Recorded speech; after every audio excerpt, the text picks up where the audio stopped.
have a conversation. Don't be shy. We're going to just getting warmed up. So microphones coming around to you, and we'll get this underway. If elected, what do you plan to do about CPS corruption across the U.S.? Well, corruption across the U.S. So tell me what you mean by CPS. Child protective Child protection. services. Yeah. So listen. So there's a couple issues here. There's the easy stuff, and then there's the hard stuff. The easy stuff is we need to enforce the laws that are already on the books. People say we need new laws. We can debate new laws. We have fine laws on the books. We're just not enforcing them. So part of my plan to shut down the FBI, it's not just about rooting out political corruption. It's an institution that has failed to even provide security in enforcing the existing laws. You know who's been a lot better at that in the federal government? The U.S. Marshals. So I said I'll shut down the FBI. The 20,000 back office employees reporting to the J. Edgar Hoover building, they can go home and find honest work in the private sector. But 15,000 of them on the front lines are agents, good people doing potentially good work. We're going to move them to the U.S. Marshals. We'll move some of them to the DEA to take on the fentanyl crisis with greater specialization. Even the ones with financial crimes, put them in the Treasury Department where you have the Financial Crimes Enforcement Network. This is actually how you reorganize that federal government. These aren't slogans to me. When I say shut down the FBI, I really mean we're going to get in there and shut down the FBI, but not because we're going to trade off the enforcement of laws. For example, I think the crisis that we have in the way children are being trafficked in and within and beyond and into this country, but to be much more effective in how we're actually addressing that crisis. And the U.S. Marshals hasn't also been politicized in the same way that the FBI has. This is how we actually drive change. Now, I think that there's a lot else we could talk about. Sealing the border is an important component here. Enforcing the existing laws are a component here. But I think that there's also a separate issue that we need to have the courage to discuss. There's a demand side problem in this country. There's a culture of pornography in this country that I think is something we have to confront. I mean, most kids have actually been, by the age of 12 or so, a majority of kids have been exposed to pornography by the age of 12. We don't talk about this stuff. You're not supposed to talk about it. You sweep it under the rug, pretend like it doesn't exist.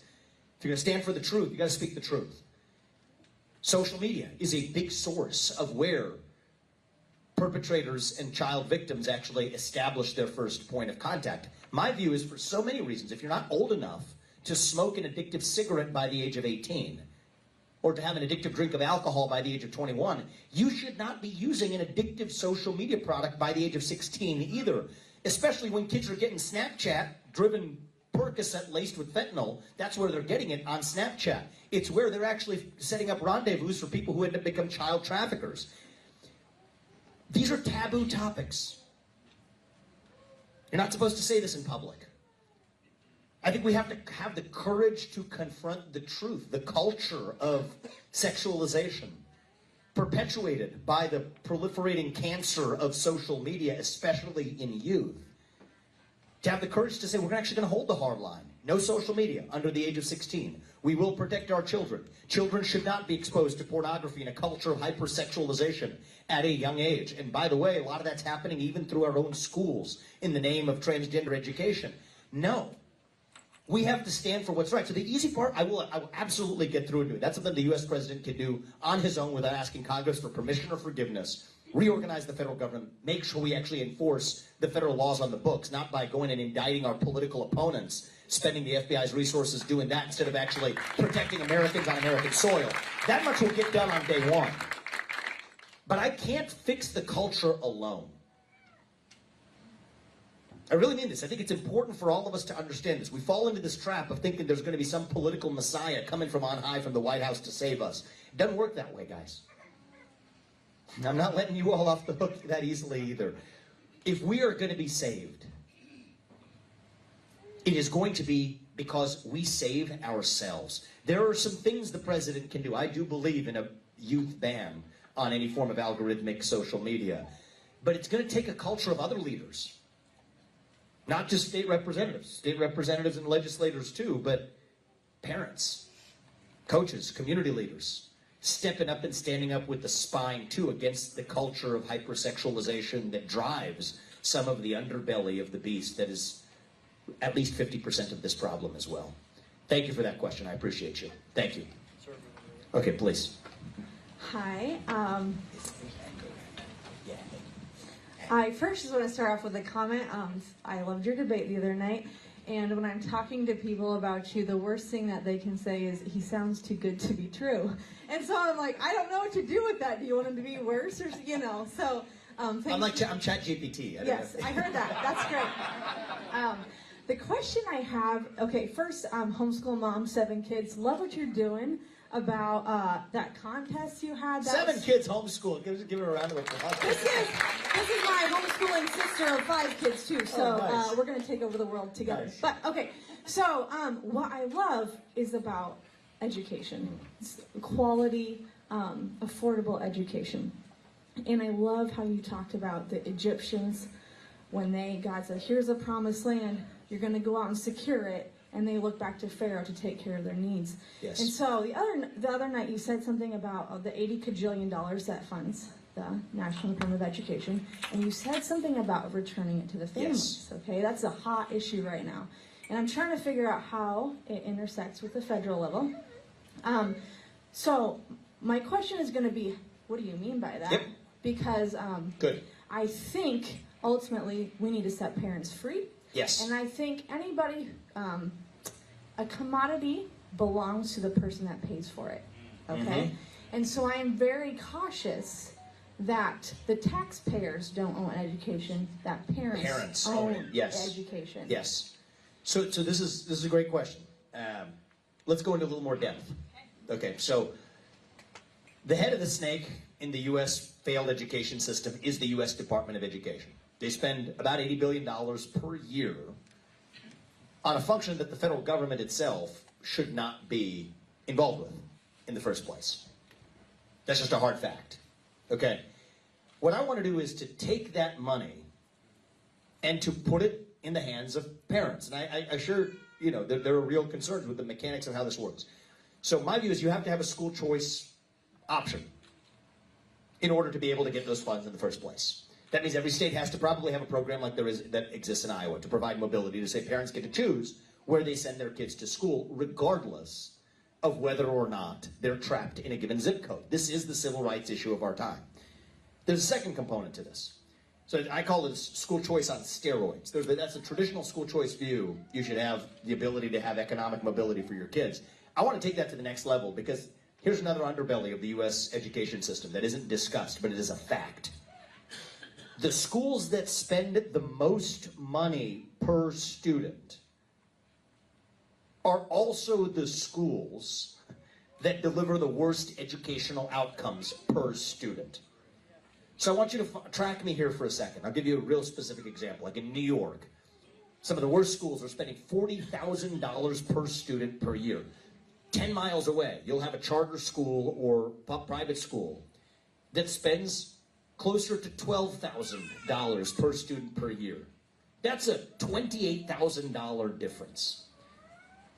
What I believe is when someone switches from school A to school B, the parent should be able to take half that money, that difference, with them on a per student basis. So if that's $28,000, you get to take half that money with you, $14,000, put it in the kid's account. There's 2 reasons for this. One is it starves the bureaucracy. Part of the poison that comes from the school system, foisted onto our kids, some of it comes from the Department of Education that says, you as a public school don't get this money unless you adopt these toxic racial and gender ideologies. That's why many schools are adopting them. Then they're swimming in bureaucracy, overfunded in a way that doesn't benefit the schools. That's the condition that allows a lot of toxicity, wokeism otherwise, to fester. So now we're really talking. You put, by the way, that money into that kid's account, that's a $250,000 graduation gift when that kid graduates from college, even if it's invested normally. Think about what is a better use of money. Now at the local level, in order to be able to get that, I think a state has to adopt the same provisions in its teachers' contracts for public schools that I will use in the federal government, which is abolishing teachers' unions or collective bargaining protections for the public schools. So now we're talking about public schools competing with private schools, right? Parents have true choice. We have true choice, true mobility, true competition. My view is that if you're going to teach it in the classroom, you better put it on the internet. And if you're unwilling to put it on the internet, you should question whether you're teaching it in the classroom. Now we have true mobility, true transparency, true choice. That's the conditions for a bottom-up revival of civic education. My view is every kid who graduates from high school should have to pass the same civics test that every immigrant has to pass in order to become a citizen of this country. You got to know something about the country in order to respect and value the country. And all of this is only half the battle, because education begins with the family.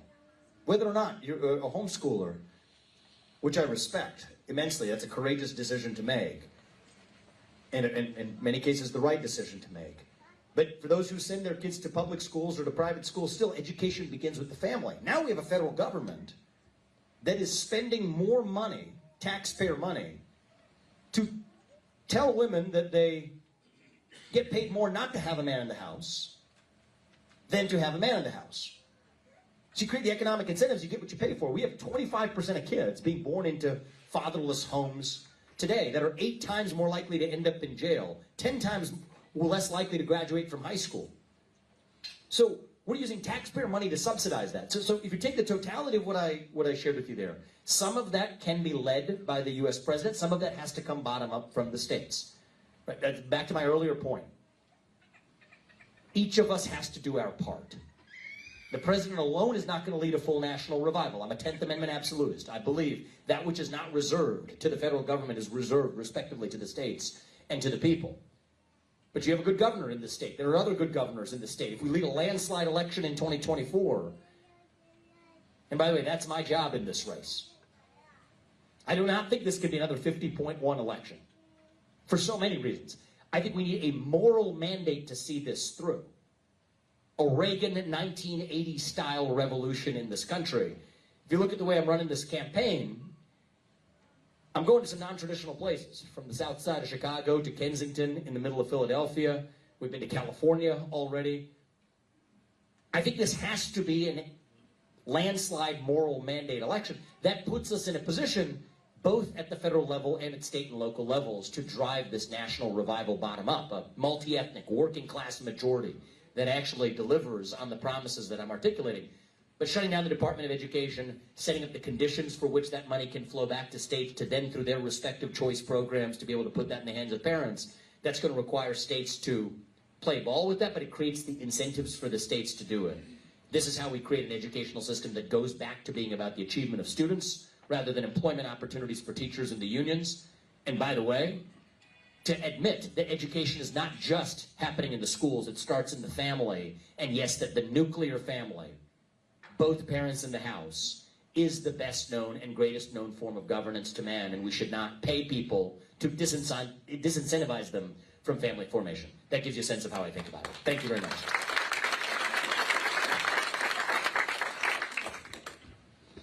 Well, I want to thank you for being here. I'm enjoying it. But I have a question that, well, we've been hearing in the news that you had taken money from the liberal Democratic supporter George Soros. I'd like to know if this is true and what you used it for and why. Yeah. So the short answer to that is, like many things that are showing up in the media as I've risen in the polls, that is flat out false. Like, not an iota of truth to it. Now, I will tell you where they're getting it from. So I've never taken a dime or dollar from George Soros, who I have been one of the most vocal critics of. I think he's been a toxic force on our politics, especially from the last 10 years, where he's been funding these disastrous soft on crime prosecutors that are in part responsible for the wave of crimes infesting our cities. But what they're using, and I'm new to politics, so I'm learning how these games are played. You know, when people get threatened, they make up stuff about you.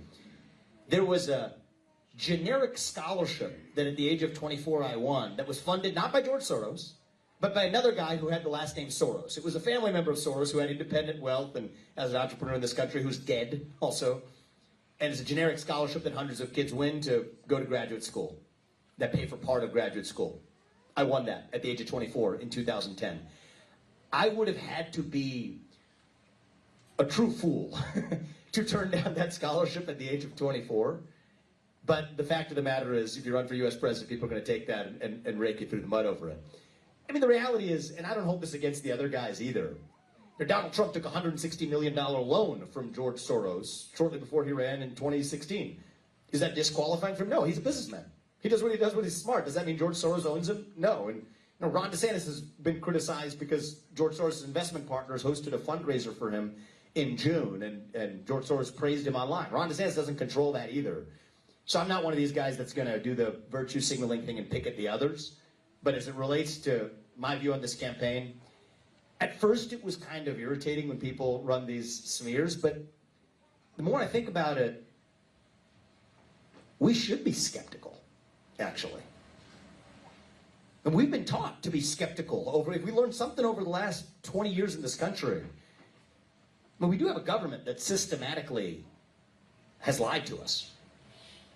And we've lied about, lied about weapons of mass destruction in Iraq, lied about the need for bailouts in the 2008 financial crisis, lied about the Trump-Russia collusion hoax, lied about now the Hunter Biden laptop story, lied about that Nashville shooter manifesto, the transgender shooter who shot 6 people in a Christian school. We still haven't seen the manifesto released. I think lied now about how our money is being spent in Ukraine, lied about the origin of the COVID pandemic, lied about what we knew about vaccine mandates. And so when you have a government and an establishment that has systematically lied, I actually now have gotten to a place where I embrace it. I get it. Most people in this country hadn't heard of me 6 months ago.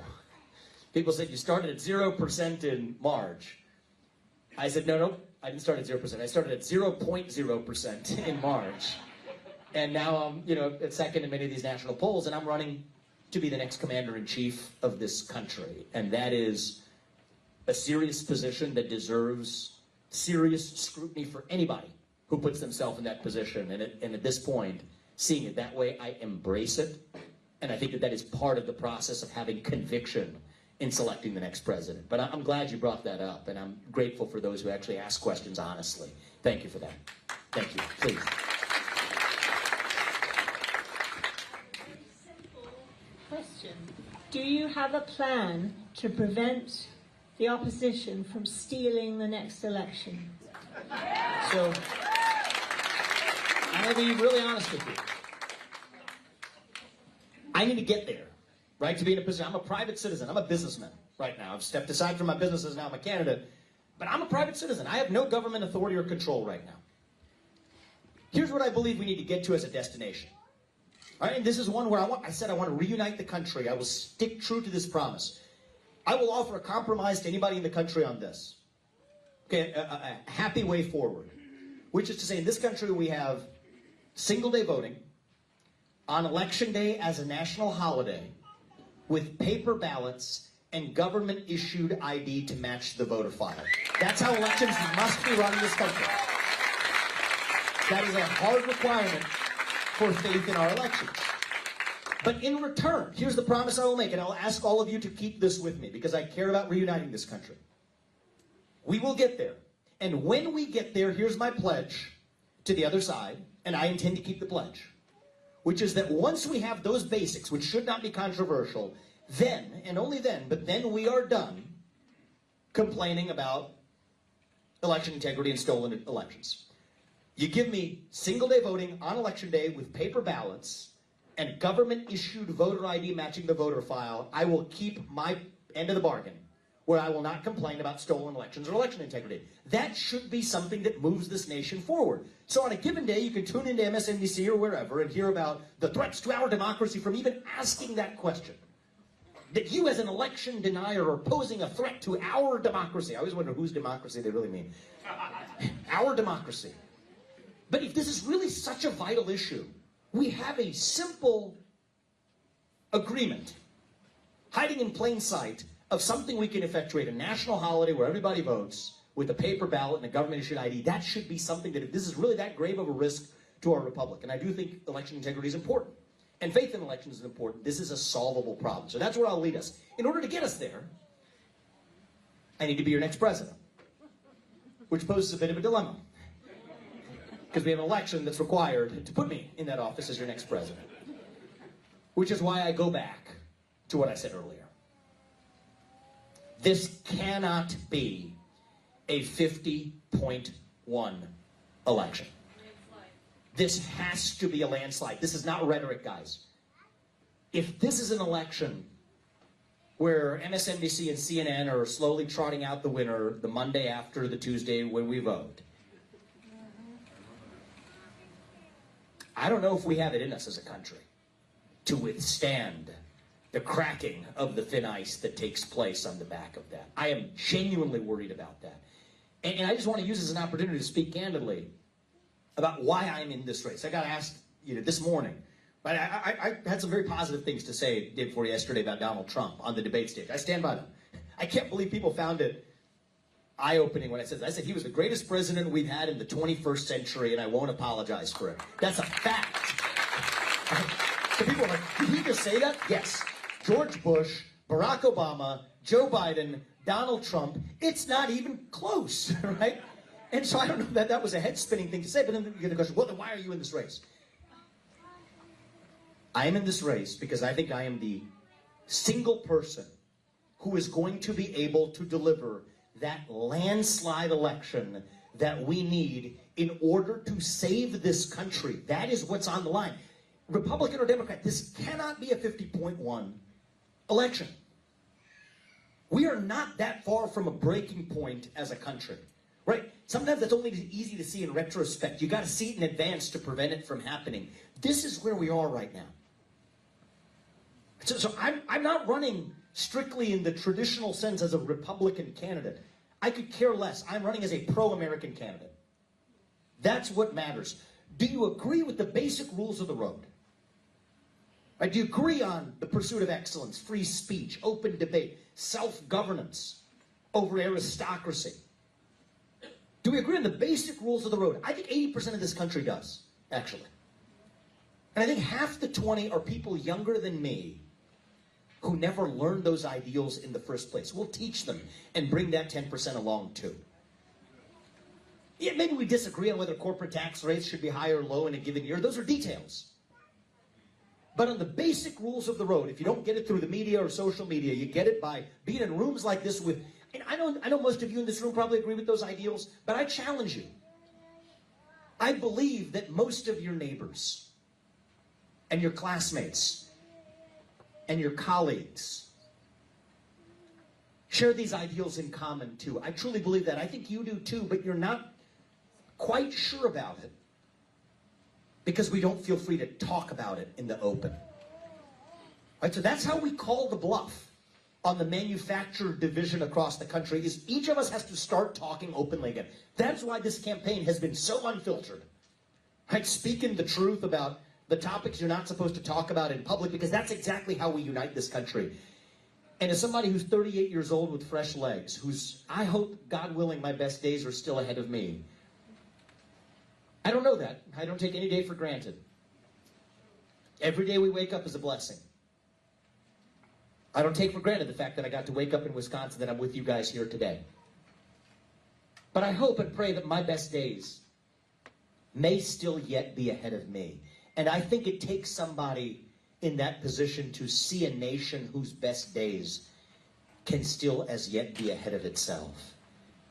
And I think that is what it's going to take to deliver a landslide, to not just win this election, but then to go back and fix the broken rails of our electoral system, as I will do in my first year in office. Thank you. I appreciate that question. Thank you. Take a couple more. Welcome to Indianola. It's good to be here. We've got a couple questions. What will you do with the illegal crossers? And Yep. is it true that they get $2,200 a month for coming here? It depends on where they are. I mean, in Chicago, so in the south side of Chicago where I visited, and but this relates to that last point, the last question that I got about where I was addressing national unity. I have never been in a room that was more in favor of my proposal to use the U.S. military to secure the southern border and seal the Swiss cheese down there than when I was in a nearly all-black room of supposedly mostly Democrats on the south side of Chicago. Because South Shore High School was being turned into an encampment for migrants. They're $7,000 per migrant per month, actually. Right, so it depends on the region and the circumstances, how sanctuary the sanctuary city wants to be. Here's my view on this.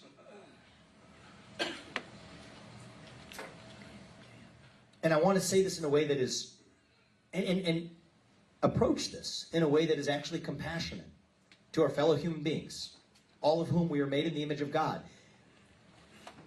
Many of those people who crossed that border in the last several years are good people, parents who want a better life for their children, who see a U.S. president, Joe Biden, who effectively is with a wink and a nod saying, you can come right on over. And so they see that signal and then they come over in droves. Let's just be really honest for a second. I will be. Maybe if I were in their shoes and I'm a father of my 2 sons who wants a better life for them, maybe I would be doing the same thing. I probably would be. If the president is basically sending me a signal that the laws don't matter in his country. But we are a nation actually founded on the rule of law. And that is why, as the next president, I will make the difficult decision, but stand by it firmly, without apology, that amnesty is not and cannot be an option. We have to take every one of those families and put them back in the country of origin. Here's something I will pledge. I will never break up families as I do it. That could be a deterrent to people coming, because that's the most frightening thing to a father who wants a better life for his sons, to say that if you take him over there, I may never see him again. We will not do that. We will take the entire family unit and move them back to the country of origin. I will end birthright citizenship. I don't think that just because you illegally cross to have an anchor baby in this country, that exempts you from the rules. If you read the 14th Amendment very carefully, I think there's an argument to be made that that's already the current state of affairs under current law. But that's how we'll do it. Amnesty is not an option. Anyone who's in this country illegally has to be returned to their country of origin. And for a small subset of them who have the ability to make, or demonstrated their ability to make, unique contributions to this country and their community as a law-abiding citizen, they can enter through the same process, in the same line, that countless legal immigrants are waiting in to enter this country as well. So that gives you a sense of how I do this. My family has a saying that we live by, which is that you have to be strong enough to protect your kindness. And I think that in the act of being strong, we can't forget our kindness, but in the act of feeling like we're being kind, we cannot lose our strength either. And that is the way I will lead this country. Thank you for that. I appreciate it. Sir, in the area of foreign policy, Yes. and your last statement there kind of is a direct lead into my question. Sure. I'd like to get your thoughts on a national strategy Yes. that feeds the national military strategy. Good. The last time we've had a grand strategy, it can be argued, was with the Soviet Union and Yes. the containment of communism. We've been all over the map since. We have no Your grand thoughts? strategy in the United States today. We're literally just going through the motions of a largely captured establishment. And I think that this is deeply problematic. This isn't a left-wing or a right-wing issue, or it shouldn't be. Certainly is a deep divide within the Republican Party. I think I'm alone on that debate stage, certainly, with the views that I have. I respect the other views. I think the debate is good, but I am firm in where I am. I want to revive Nixon-style realism in our foreign policy. So here's what that means. My top priority is to protect the interests of Americans in the American homeland. That is where it begins. And I'm going to speak some difficult truths here. This is hard to hear, but it's true. We are badly lacking in basic defense capabilities of the homeland. Nuclear defense, non-existent. Cyber defense, non-existent. Super EMP, electromagnetic pulse defense. They could take out the electric grid. Non-existent. Space-based defense capabilities, non-existent. Russia and China have space-based offense and defense capabilities that we don't. Our national defense spending for the last 3 decades, since the fall of the Soviet Union at the end of the Cold War, for the last 3 decades, our national defense spending has not really gone towards national defense. It has gone towards fighting somebody else's war and defending somebody else's border.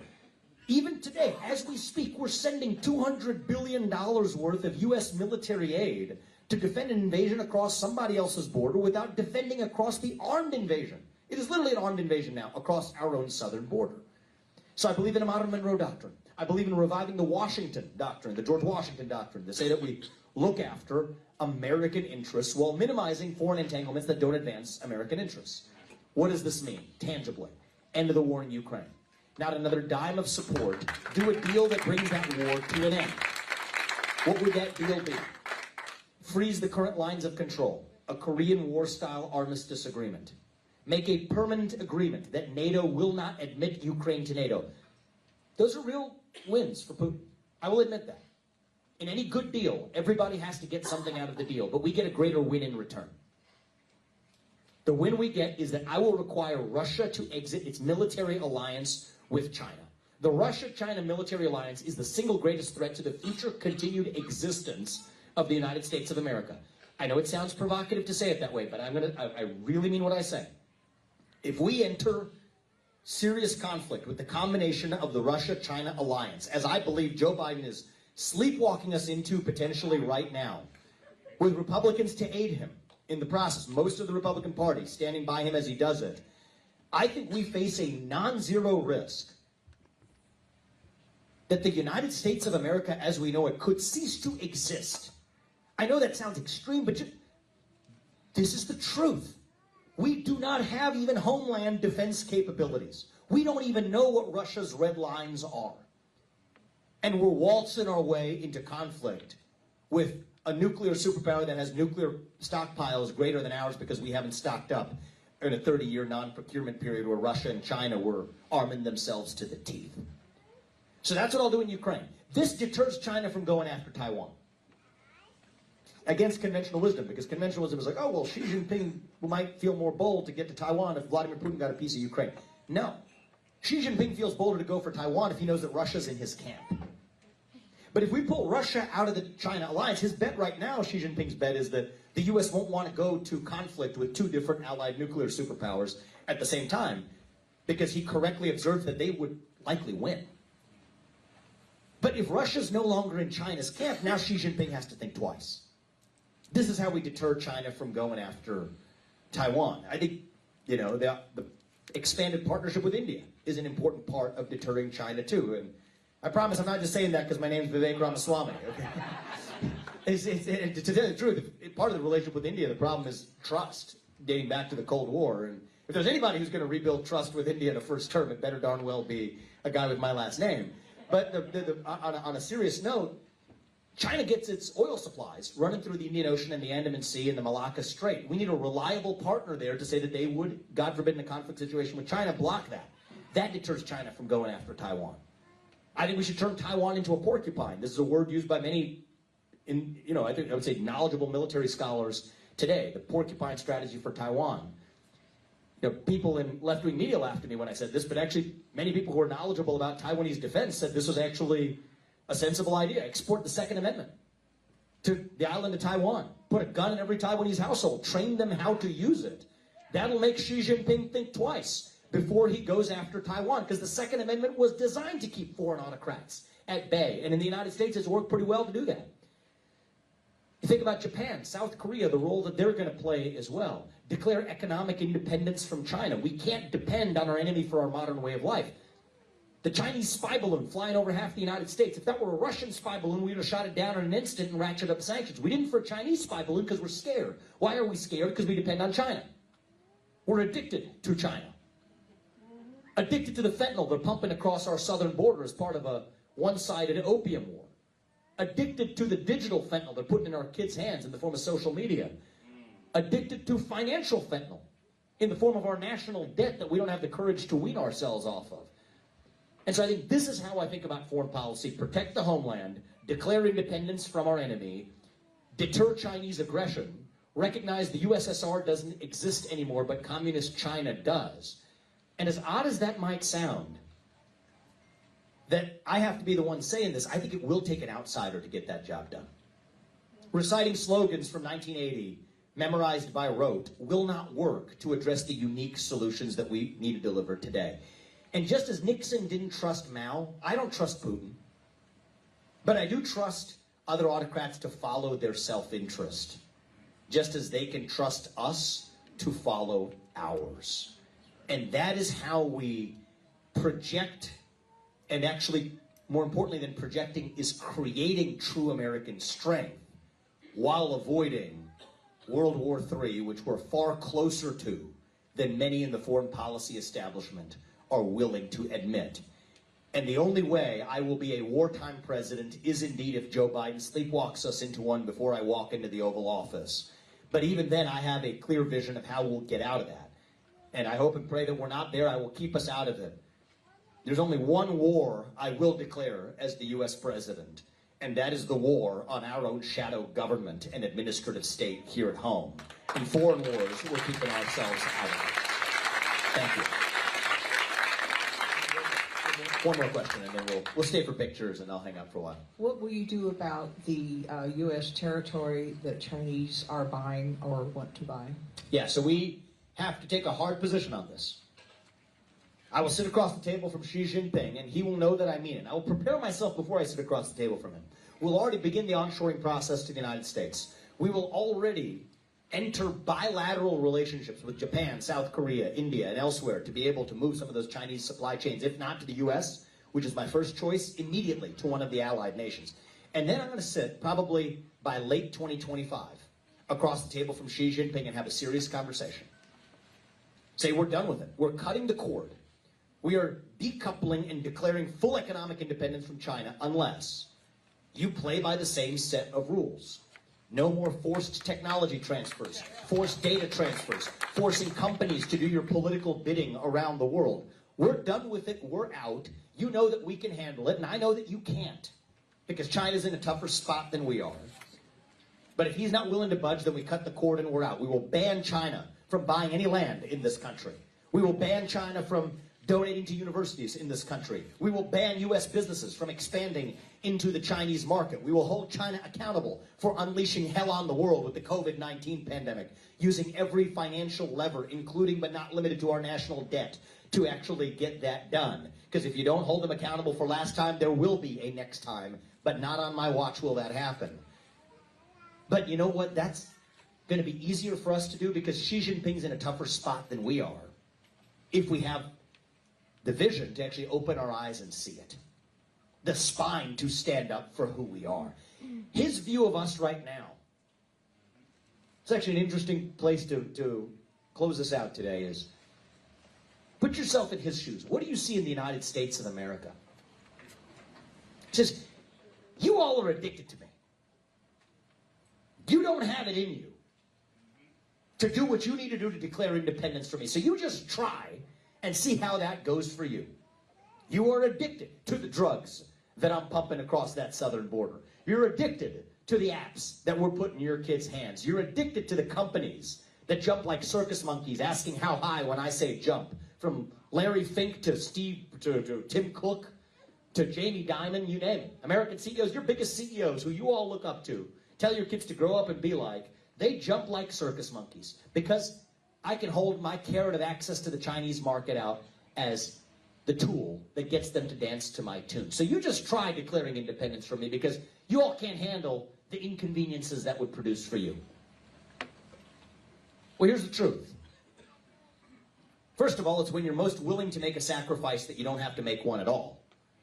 A little more Churchill, a little less Chamberlain in our foreign policy. But you can make some sacrifice if you know what you are sacrificing for. And that is this thing we call the United States of America. We are taught to believe that we are a nation in decline. That we're like the version of ancient Rome at the end of the Roman Empire. And, you know, maybe even worse than Rome, maybe we're Carthage. China thinks of itself as Rome now. And maybe Taiwan is Sicily. It's the way we see it. It's the way we're taught to see it. But you know what? I don't think we have to be Rome. I don't think we have to be Carthage. I don't think we have to be a nation in decline. The truth is, I think as a nation, we are really just a little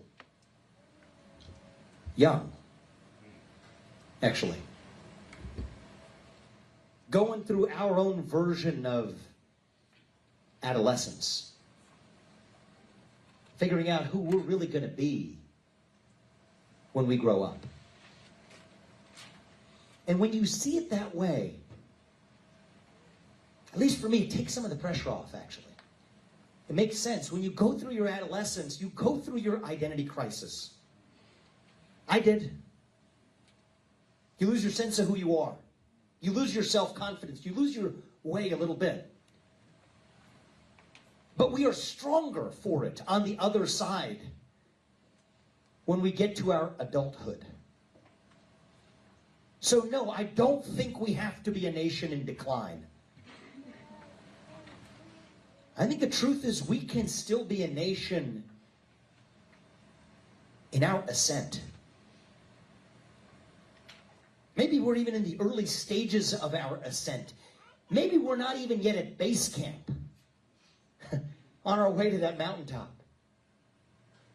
Still that shining city on a hill that Ronald Reagan saw. That country where no matter who you are, or where your parents came from, or what your skin color is, or how long your last name is, in my case, that you still get ahead in this country with your own hard work, your own commitment, your own dedication, and that you know what, you are free to speak your mind at every step of the way. That is the American dream. That is what we are running to. And that is what we together will revive to save this great nation. Thank you all for coming this morning. I so appreciate you giving me a chance to introduce myself. But God bless you. God bless your families. And God bless our great country, the United States of America. Thank you. Thank you.